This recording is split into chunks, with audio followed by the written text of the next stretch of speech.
Have you ever wondered how much your thoughts shape your daily life, your decisions, and your emotions? Let's consider a scenario.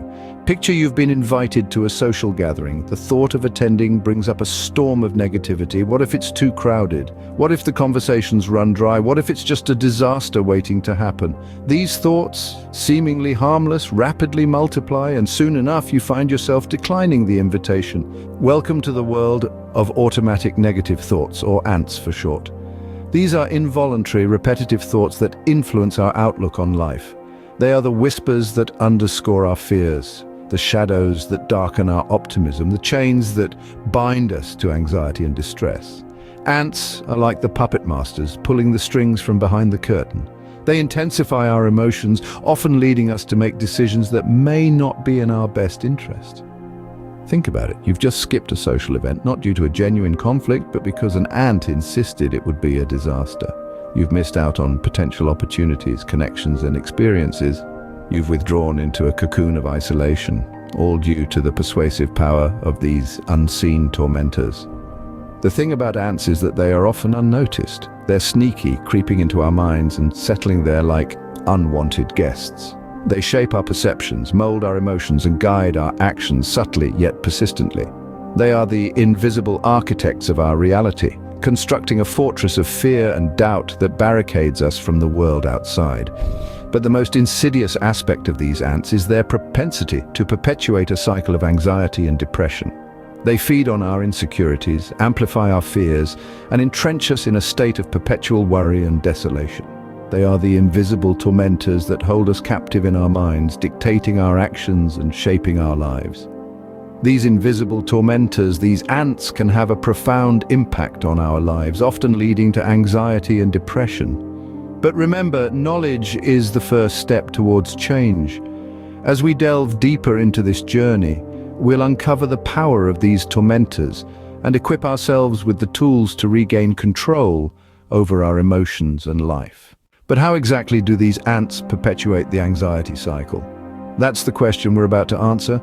Let's delve into the process of how automatic negative thoughts contribute to this vicious cycle of anxiety. Picture this. You're faced with a challenging situation. Maybe it's a social event, a presentation at work, or even just a casual conversation. As soon as the situation arises, the ants march in. These thoughts may whisper, "You'll embarrass yourself," or "People won't like you." They paint a picture of disaster that hasn't even happened yet.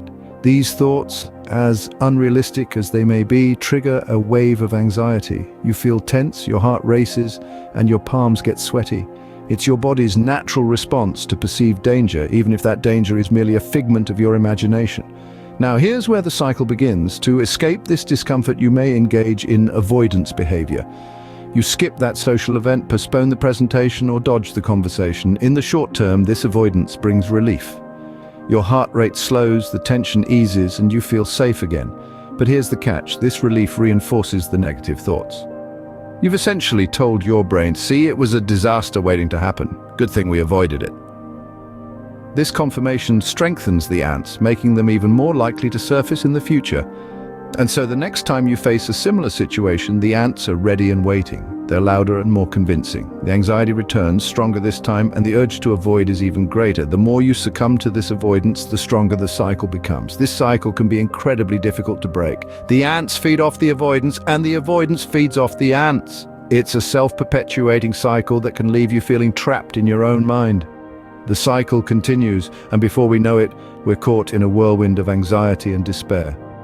But remember, understanding is the first step towards change. Now that we've dissected this cycle, we can begin to explore how to break free. Like ants in the natural world, ants come in different types, each with its unique characteristics. In our exploration of automatic negative thoughts, or ants, it's essential to understand that there's not just one type of ant. In fact, there are several species of ants, each with its own distinct way of distorting your reality and affecting your emotions. The first species we'll discuss is the always thinking the worst ant. This is the type of ant that always imagines the worst-case scenario, even when there's no evidence to support such a dire outcome. For example, if you're preparing for a presentation, this ant might convince you that you're going to forget everything and embarrass yourself, even though you've prepared thoroughly. Next, we have the taking things personally ant. This species of ant is notorious for making you feel like every action or comment from others is a personal attack or criticism. So if a friend cancels plans, instead of considering that they may have a legitimate reason, you may think they don't value your friendship. The overgeneralizing ant is another common species. This ant makes sweeping negative conclusions based on a single event. If you fail at a task, this ant might make you believe you're a failure in all aspects of life, which is, of course, far from the truth. The labeling ant is a particularly damaging species. This ant causes you to label yourself negatively based on your actions or mistakes. For instance, if you make a mistake at work, you might label yourself as incompetent or worthless. Another ant species is the mind reader. This ant convinces you that you know what others are thinking, and it's usually negative. For example, if someone doesn't respond to your email immediately, you might think they're annoyed with you when they may simply be busy. Lastly, we have the fortune teller ant. This ant makes you believe you can predict the future, and unsurprisingly, it's always negative. If you're nervous about a job interview, this ant might convince you that you'll perform poorly and not get the job. Recognizing these different types of ants is crucial in managing them effectively. Once you can identify the species of ant invading your mind, you can start to challenge and change these automatic negative thoughts. The goal is not to eliminate all negative thinking, but to develop a more balanced and realistic perspective. Remember, everyone has ants from time to time. It's when these ants become a constant, uninvited guest that they start to impact our emotional well-being and quality of life. Knowing your ants is the first step towards regaining control over your emotions and life. As we delve deeper into this journey, we'll explore powerful techniques to combat these ants and regain control of your thoughts, your emotions, and ultimately, your life. Now that we've identified the enemy, how do we combat these ants? Enter cognitive behavioral therapy, or CBT, a powerful ally in our journey to regain control over our thoughts. CBT is a form of psychological treatment that has been extensively researched and proven effective in treating a variety of conditions, including depression, anxiety disorders, alcohol and drug use problems, marital problems, and severe mental illness. So what makes CBT so powerful? It's the way it directly addresses negative thoughts, the very ants we've been discussing. CBT operates on the premise that our thoughts, feelings, and behaviors are interconnected. The therapy focuses on identifying, understanding, and changing thinking and behavior patterns. Picture this: you're walking down a familiar path when you suddenly come across a massive wall blocking your way. This wall is built of negative thoughts, each brick an ant barring your progress. Now imagine having a hammer in your hand, a tool capable of breaking down this wall. That's CBT for you, a tool to dismantle the fortress of negativity. CBT helps us scrutinize our negative thoughts, to question their accuracy, their validity. It's like holding up a mirror to our thoughts, asking, is this really true? Often we'll find that these ants, these automatic negative thoughts, are not based in reality. They are distortions, exaggerations, or even complete fabrications. But CBT doesn't just stop at challenging these thoughts, it takes a step further. It helps us replace these negative thoughts with more positive, realistic ones. It's not about wearing rose-tinted glasses, but about seeing things as they truly are, without the haze of negativity. CBT is not a quick fix. It's a journey, a process of retraining our minds. It involves hard work and dedication, but the rewards are immense. Imagine a life where you're not constantly battling negative thoughts, where you're not held hostage by your own mind. That's the power of CBT. The beauty of CBT is that it's not a one-size-fits-all approach. It's adaptable, flexible. It can be tailored to suit individual needs, making it applicable to a wide range of people and problems. It can be used alone or in conjunction with other therapies. It's important to remember that CBT is not about eliminating all negative thinking. It's about achieving a balanced perspective. It's about learning to differentiate between thoughts that are helpful and those that are not. It's about gaining control over our thoughts rather than being controlled by them. CBT isn't just a therapy, it's a life skill, a way of looking at the world, a way of dealing with life's challenges. It's an investment in oneself, a step towards a healthier, happier mind. CBT equips us with the tools to challenge our ants, to question their validity, and to replace them with more positive and realistic thoughts. Let's take this hammer and start breaking down the wall. But there's another therapy technique that takes a slightly different approach to dealing with ants. This technique is known as acceptance and commitment therapy, or ACT for short. ACT is a unique form of cognitive behavioral therapy that doesn't aim to combat or eliminate negative thoughts as its primary objective. Instead, it seeks to alter the relationship we have with these thoughts. Picture this: you're in a boxing ring, constantly fighting off those automatic negative thoughts.